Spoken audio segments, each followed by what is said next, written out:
And in the Impact segment tonight, as you may know, the News of the World paper in London, England, hacked into the voicemails of certain people and paid bribes, all in an attempt to get information.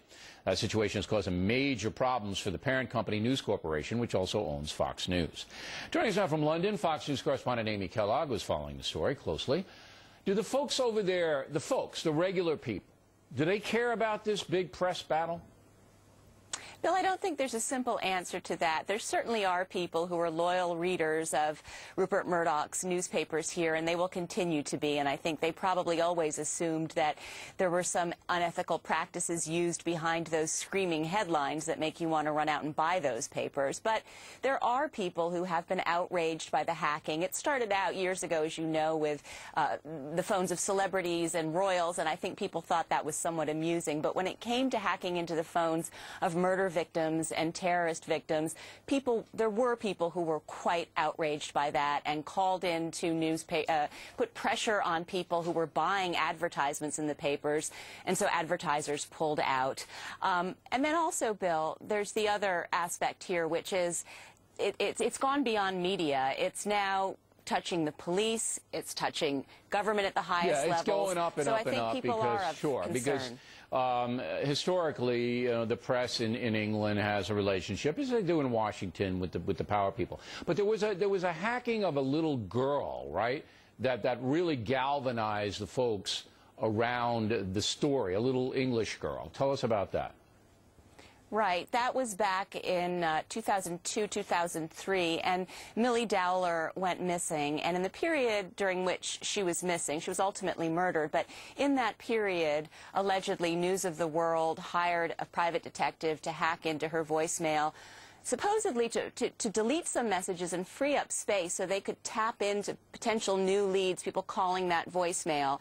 That not only is said to have affected the investigation, but it led Millie Dowler's family to believe she was alive longer than she was, because it was assumed that she had deleted those messages. So that upset people quite a lot for very obvious reasons, and Rupert Murdoch himself has addressed that issue several times, including today, saying that he was appalled when he heard about that, and he did personally go meet with the Dowler family on Friday. Okay, but that's the kind of a thing that will anger folks. Last question, Amy, and we'll let you go. I know you've been working all day long. Is Cameron, the Prime Minister, going to be affected by this directly? Well, a lot of people are saying, Bill, that he's on the back leg at this point because he hired Andy Coulson, who was a former News of the World editor, as his chief of communications after Coulson had resigned from News of the World amidst the phone hacking drama a few years ago. Coulson said he had no knowledge of that practice going on, but a lot of people are saying that Cameron made an error of judgment in hiring Coulson, so he is being forced repeatedly to defend himself on that. Of course, the opposition Labour Party is taking good advantage of the situation and using it as a platform from which to bash David Cameron. And that's what's going on in the United States as well, Amy. We really appreciate it. Thank you very much. And now for some analysis on the situation, joining us from Washington, Dr. Niall Gardner, Senior Fellow at the Heritage Foundation. So I mentioned, Amy, look, people are exploiting this situation. It is a bad situation, and anybody who broke the law should be held responsible. Everybody knows that. Journalists are citizens, too. We break the law, we should be held responsible for it. But here in the United States, there isn't any intrusion of this story thus far on News Corp properties, none. Yet you have the New York Times absolutely running wild with the story. Front page, front page, front page, column, column, column, vicious stuff, vicious stuff. And it's all ideological, is it not? Yeah, I think we are seeing, Bill, the beginnings of a witch hunt against Rupert Murdoch and News Corporation here in the United States. We now have the rumblings of several congressional committees threatening to hold hearings into allegations of phone hacking into the accounts of American citizens. I have to say, that was allegedly done by the News of the World British people, not any American people. Yeah. Correct me if I'm wrong, Doctor. There's not one American employee of the News Corporation implicated in any of this.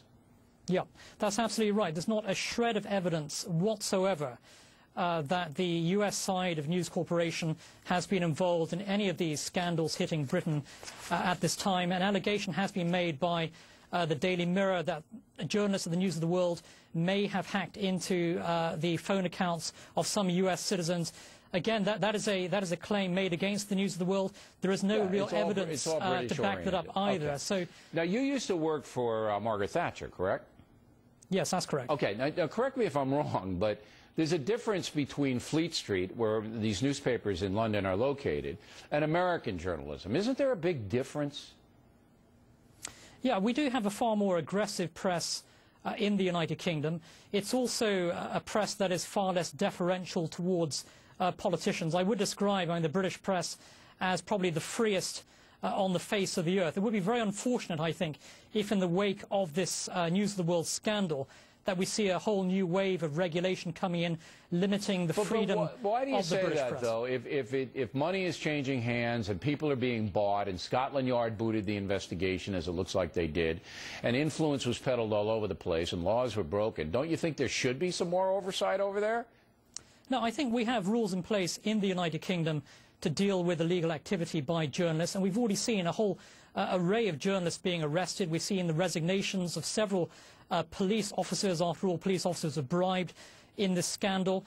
We could see the resignation of some senior government figures. So there is real accountability in place. We don't need new regulations which will end up making the British press like the French press, for example, where the media is extremely deferential towards politicians in power. The British press is overwhelmingly free. There are a few rotten apples here, clearly, that we've seen with regard to the News of the World scandal. But the vast majority of British journalists are highly ethical in their behaviour. And I would hate to see a clampdown on press freedom in the United Kingdom in the wake of this terrible scandal. All right, Doctor, thanks very much as always. Directly ahead, huge cheating scandal in Atlanta as school officials try to deceive the government about